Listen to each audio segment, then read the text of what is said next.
If you've had a panic attack, then most likely it was just a one-off. Because to be considered any kind of major issue, then you'd have had to have multiple panic attacks.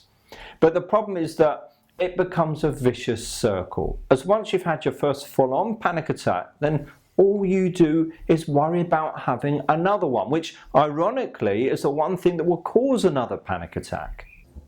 Now, from the clients that I've worked with, I know that their biggest fear is losing control. This fear is by far the greatest of all their fears. Because of this fear, people will just avoid everything that might trigger a panic attack. The main issue is that people will amplify a normal response and blow it into something larger, causing the actual panic attack. So, in other words, they create their panic attacks. Now, normally it starts off with a trigger point which causes an uncomfortable feeling or sensation in the body, which leads to an increase in adrenaline. Now, at this point, there's nothing abnormal about the situation. It's what happens next what causes your panic attack. You then misinterpret those feelings and sensations. So instead of just accepting these as normal, you see the situation as critical and dangerous. So you might say things to yourself like, I'm going to have a heart attack. I'm going to have a brain hemorrhage. I'm going to have a stroke. I'm going to die. Now, what do you think is going to happen when you say these things to yourself? You will create an escalation of the fear and create more physical sensations, and this is a vicious circle that I was talking about. So I want to talk to you about a very simple but powerful breathing technique that I teach all my clients with a 100% success rate to date, no matter how bad the panic attack is. Now, this breathing technique will take you out of that state and into a much more neutral state. Okay, let me talk you through this breathing technique.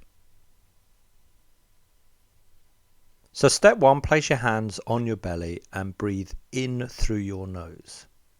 Make sure it's a nice deep breath.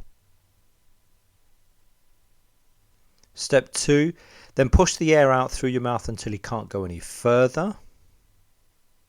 Imagine it's like a deflating balloon. The critical thing is that your breathing comes from your belly rather than from your upper chest. On the breath out, purse your lips, push the air out until you can't go any further.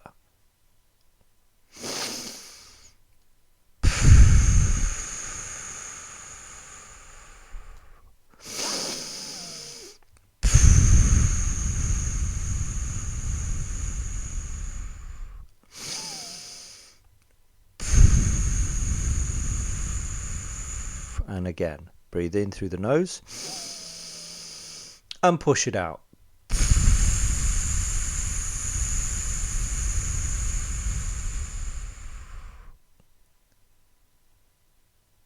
And again, breathe in, push it out.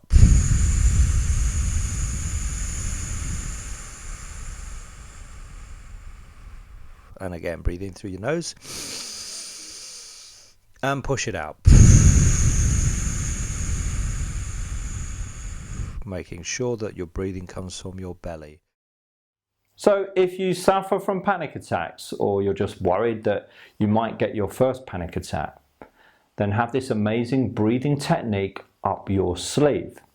And I can assure you that you will be able to take control of the situation almost immediately and control your state and dissipate the panic attack really fast and really easily.